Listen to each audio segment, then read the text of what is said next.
हाय दोस्तों, स्वागत है आपका इस YouTube channel PM study centre में। तो आज के इस वीडियो में हम क्लास 12 हिंदी के खंड ख संस्कृत के अध्याय 1 आत्मज्ञ एवं सर्वज्ञ के इस मोस्ट इम्पॉर्टेंट गद्यांश को देखेंगे, जो कि बोर्ड एग्जाम में पूछा गया है।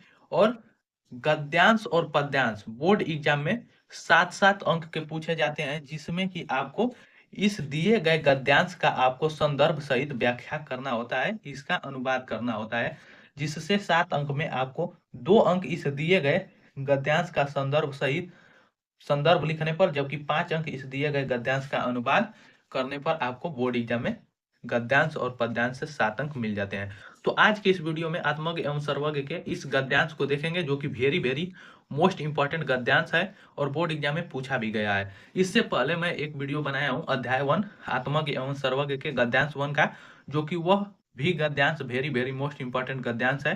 तो चलिए आज के इस वीडियो में मैं इस दूसरे गद्यांश के संदर्भ सहित अनुवाद को हल करेंगे। किस प्रकार आपको इस दिए गए गद्यांश का यहाँ पर अनुवाद, संदर्भ और अनुवाद करना है, यहाँ पर देख लीजिए। इसी प्रकार आपको बोर्ड एग्जाम में हल करना है दिए गए गद्यांश को। तो चलिए आज के इस वीडियो को शुरू करते हैं। यदि आप उस पहले वाले गद्यांश को, आत्मज्ञ एवं सर्वज्ञ के पहले वाले गद्यांश को नहीं देखा है, तो प्लीज जाकर उसे पहले देख लीजिए, फिर इसे देखिएगा। तो यहाँ पर हमारा गद्यांश दूसरा रहा कि याज्ञवल्क्य उवाच न वारे मैत्री।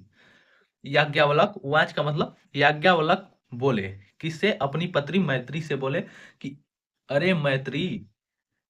याज्ञवल्क्य अपनी पत्नी मैत्री से कहते हैं, अरे मैत्री, पतियु कामना पति प्रियो भवति। इसका मतलब हो जाएगा, अर्थ इसका यह हो जाएगा कि पत्नी को पति, पत्नी को पति, पति की कामना के लिए प्रिय नहीं होता है। आत्मनसु वो कामया पति प्रियो भवति।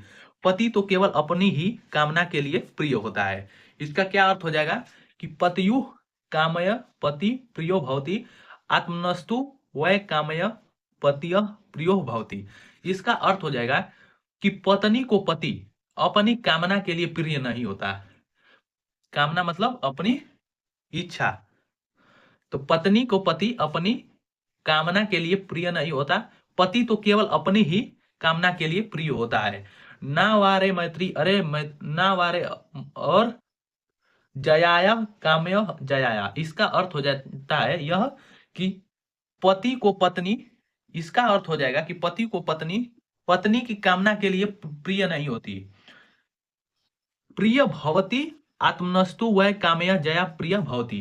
पत्नी तो केवल अपनी ही कामना के लिए प्रिय होती है। इसका क्या अर्थ हो जाएगा? यहां तक हम इसकी अर्थ को व्याख्या कर लिया है। देखिए, इसका अर्थ हो जाएगा कि याज्ञवल्क्य वाच न वारे मैत्री। इसका अर्थ हो जाएगा कि याज्ञवल्क्य अपनी अपनी पत्नी मैत्री से बोलते हैं कि अरे मैत्री, पतियु कामया पति प्रियो भवती, आत्मनस्तु व कामया पतिय प्रियो भवती। इसका अर्थ हो जाएगा कि पत्नी को पति अपनी कामना के लिए प्रिय नहीं होता। पति तो केवल अपनी ही कामना के लिए प्रिय होता है। न वा अरे जयाय कामय जयाय प्रिय भवती, आत्मनस्तु वै कामय जया प्रिया भवती। और पति को पत्नी अपनी कामना के लिए प्रिय नहीं होती। पत्नी तो केवल अपनी ही कामना के लिए प्रिय होती है। न वा अरे पुत्रस्य वित्तस्य च कामय पुत्रो वित्तम वा प्रिय भवती। इसका अर्थ हो जाएगा और न ही पुत्र एवं धन, पुत्रस्य वित्तस्य कामय। इसका मतलब हो जाएगा कि और न ही पुत्र एवं धन की कामना के लिए पुत्र एवं धन प्रिय होते हैं, बल्कि आत्मनस्तु। इसका मतलब हो जाएगा बल्कि किंतु परंतु वह कामय पुत्रो वित्तम व प्रियम भवती। और पुत्र एवं धन तो, बल्कि पुत्र एवं धन तो अपनी ही कामना के लिए प्रिय होते हैं। यहां तक अर्थ हो गया।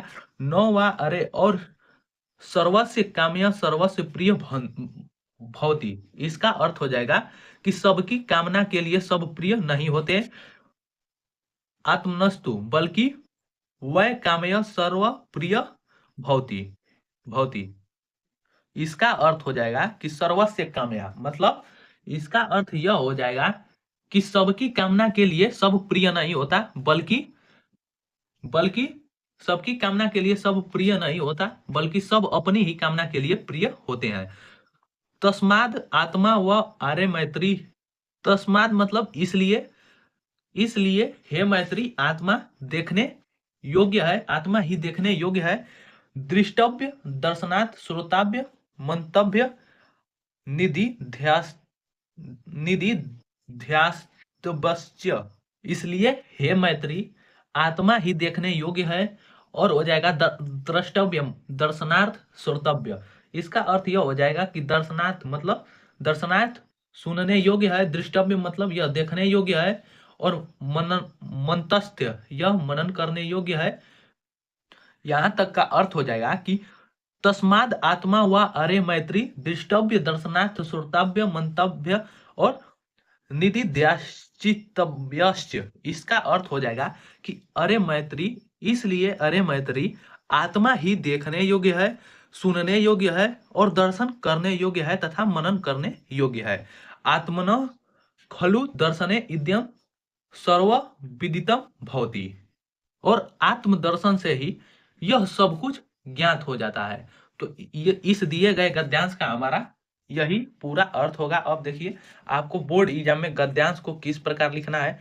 आपके बोर्ड एग्जाम में हिंदी के पेपर में 2 गद्यांश दिए गए हैं जिनको आपको इस प्रकार लिखना है। सबसे पहले तो एक गद्यांश दिया रहेगा, उसके अथवा में एक गद्यांश दिया होगा। तो जब भी आप किसी गद्यांश को हल करेंगे तो जिस गद्यांश को हल करेंगे उसको आप उत्तर डालकर इस तरह डैश डैश कर लिख लेंगे। इससे यह पता चलता है कि आप किस गद्यांश को हल कर रहे हैं। और संदर्भ में आपको इस प्रकार लिखना है कि प्रस्तुत गद्यांश हमारी पाठ्य पुस्तक संस्कृत दर्गदर्शिका के आत्मज्ञ एवं सर्वज्ञ नामक पाठ से उद्धृत है, मतलब लिया गया है।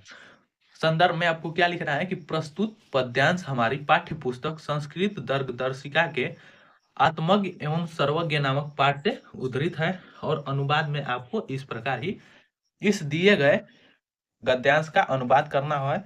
आप यहाँ से स्क्रीनशॉट ले सकते हैं और इसे देख सकते हैं। तो आज के वीडियो में बस इतना ही, मिलते हैं नेक्स्ट वीडियो में। और यदि यह वीडियो पसंद आया हो तो इसे ज़्यादा से ज़्यादा लाइक शेयर और चैनल को सब्सक्राइब करना ना भूलें।